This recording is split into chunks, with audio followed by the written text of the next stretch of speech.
Parfait.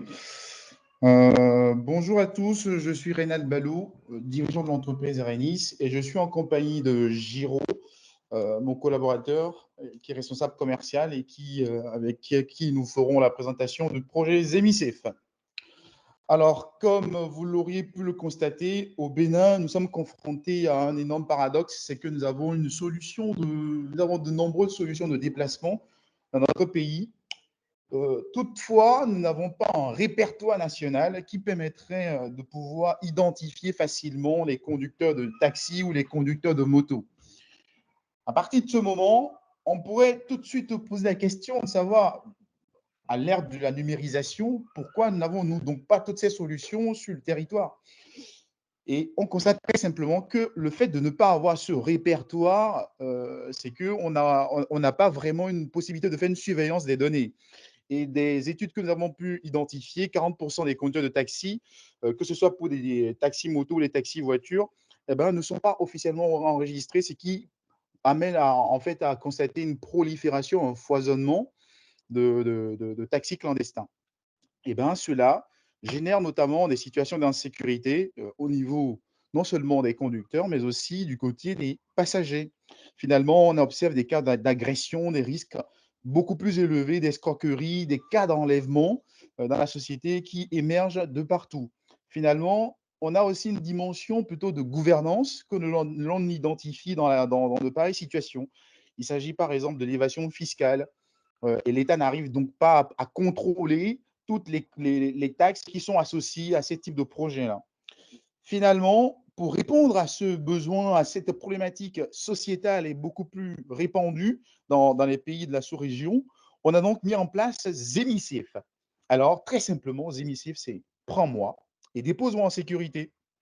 C'est une plateforme que l'on va retrouver sur tous les supports numériques, que ce soit Play Store, App Store et App Gallery, et dont l'objectif est très simplement de pouvoir enregistrer les conducteurs de taxi et de moto, d'avoir une vérification de leurs données, d'avoir aussi la possibilité de déclarer des trajets, d'avoir un parcours du trajet effectué par le passager ainsi que le conducteur de manière déclarative, une option d'alerte pour déclencher une situation d'insécurité.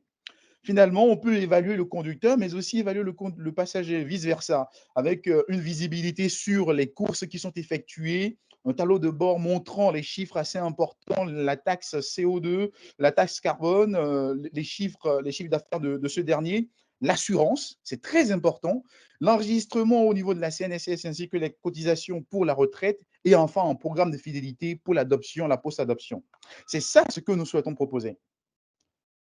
Giro, je te laisse. Alors, en ce qui concerne le dimensionnement du marché, nous constatons qu'au Bénin, la taille de la population est de 13 millions d'habitants selon les chiffres récents.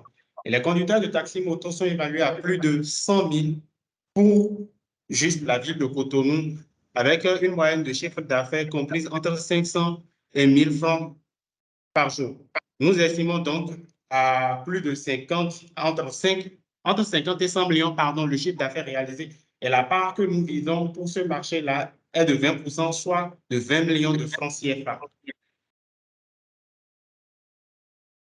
Mais alors, notre équipe, elle est constituée essentiellement de jeunes profils avec une âge moyenne de 26 ans, dirigé par M.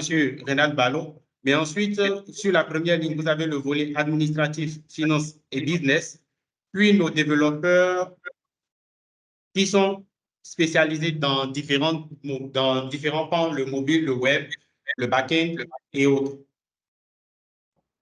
Alors, pour nous, qu'est-ce qui est important? Qu'est-ce que nous avons prévu pour les années à venir? Eh bien, déjà, il faut dire que la plateforme, elle est en cours de développement. Et pour le compte du dernier trimestre de cette année, pour le début du premier trimestre, nous avons prévu de développer la plateforme et de procéder à la phase de test et de lancement pour le compte du premier trimestre de 2024. L'enrôlement des conducteurs et de passagers, la mise en place de partenariats locaux, ce qui nous permettra de pouvoir toucher beaucoup plus de monde. En 2025, ce qui est prévu, c'est déjà capitaliser sur ce que nous avons fait en 2024, ajouter de nouvelles fonctionnalités, accélérer dans la dans la phase de croissance et d'expansion pour notamment le Togo.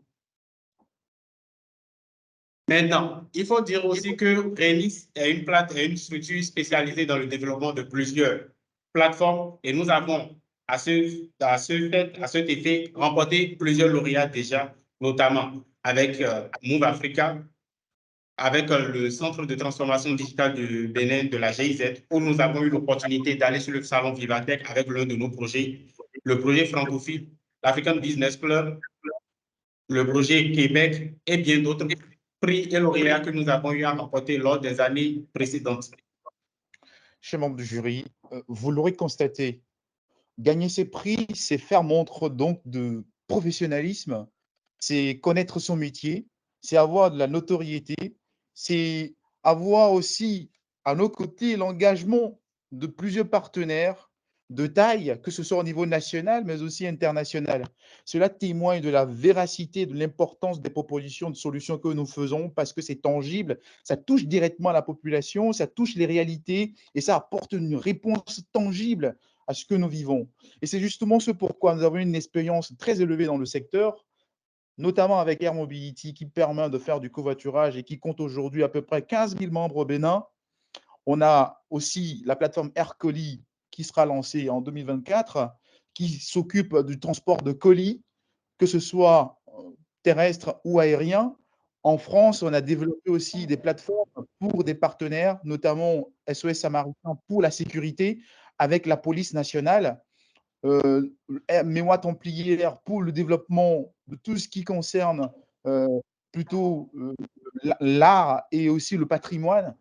Et vous verrez, tout ça se passe dans un environnement où nous avons des partenaires assez importants, que ce soit sur la protection des données à caractère personnel, la PDP, mais aussi sur la sécurité humaine avec l'assurance NCA du Bénin.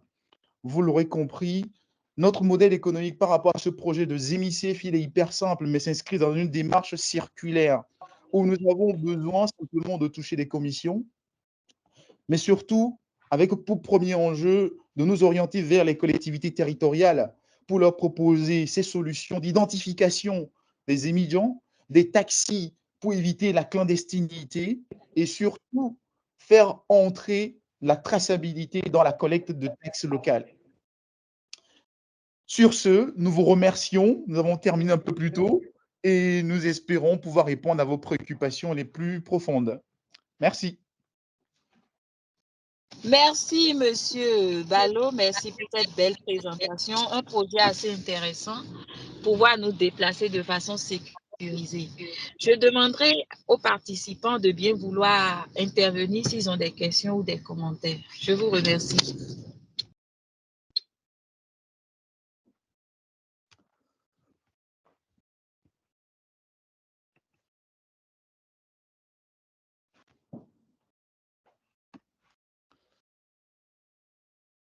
Nous n'avons pas de main levée.